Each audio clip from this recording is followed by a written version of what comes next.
चण्डं प्रतिचण्डं करधृतदण्डं कृतरिपुखण्डं सौख्यकरम् लोकं सुखयन्तं विलसितवन्तं प्रकटितदन्तं नृत्यकरम् डमरुध्वनिशङ्खं तरलवसन्तं मधुरहसन्तं लोकभरं भज भज भूतेशम्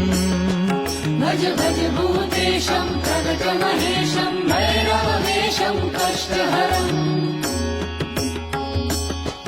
चर्चितसिन्दूरं रणभूमिशूरं दुष्टविदूरं श्रीनिकरम्